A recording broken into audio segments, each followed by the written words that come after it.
Hello hi বন্ধুরা, আজকে share করছি তোমাদের সাথে মূলো এবং মূলোর ডাঁটা দিয়ে মুগ ডালের রেসিপি। দারুণ হয় খেতে, খুবই সুস্বাদু হয়। তো বিশেষ করে শীতকালে এখন মূলোর সিজনে তো সবার ঘরে প্রায় মূলো থাকে এরকম। তো তো লাল মূলোটা হলে বেশ ভালো হয়।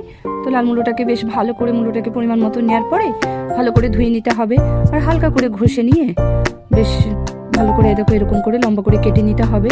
এবং মূলোর ডাঁটাও কেটে নিয়েছি দেখো। তারপরে এদিকে মুগ ডালটাকে বেশ সামান্য ঘি দিয়ে ভেজে নিয়েছিলাম, আর ভেজে নিতে হবে।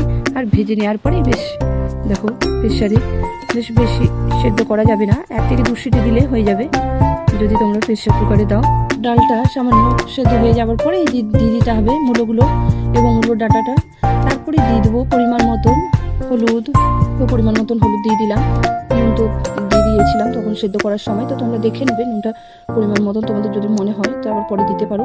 তো এইদিকে হলুদটা দেওয়ার পরে বেশ মূলগুলো দেওয়ার পরে আবারও প্রেশার কুকারে ঢাকাটা বেশ লাগাবো না, উপর থেকে রেখে নিয়ে বেশ সেদ্ধ হয়ে গেছে। আর তারপরে দিয়ে দিতে হবে কড়াই গরম হলে তেল গরম হলে দিয়ে দিলাম গোটা জিরে, সর্ষে, শুকনো লঙ্কা, তেজপাতা এবং রাঁধুনি। তো সমস্ত বেশ ফোড়নগুলোকে ভেজে নিতে হবে। যখনই সর্ষে, গোটা জিরে এবং রাঁধুনি তিনটে এই মিশ্রণ দারুণ লাগে এই ফোড়নের গন্ধটা। তারপরে সমস্ত বেশ ভালো করে সামান্য ভেজে নেওয়ার পরে দিয়ে দিতে হবে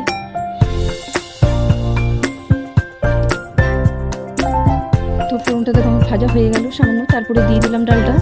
তারপরে বেশ ঘন ঘন হয়ে গেলেই ওপর থেকে দিয়ে দিতে হবে ধনেপাতা কুচি, কাঁচা লঙ্কা এবং দিয়ে দিতে হবে পরিমাণ মতো স্বাদ মতো চিনি। আর এদিকে নিরামিষের দিনে এইরকম ডাল দারুণ লাগে খেতে, বিশেষ করে শনি মঙ্গলবার করে অনেকে নিরামিষ খায়।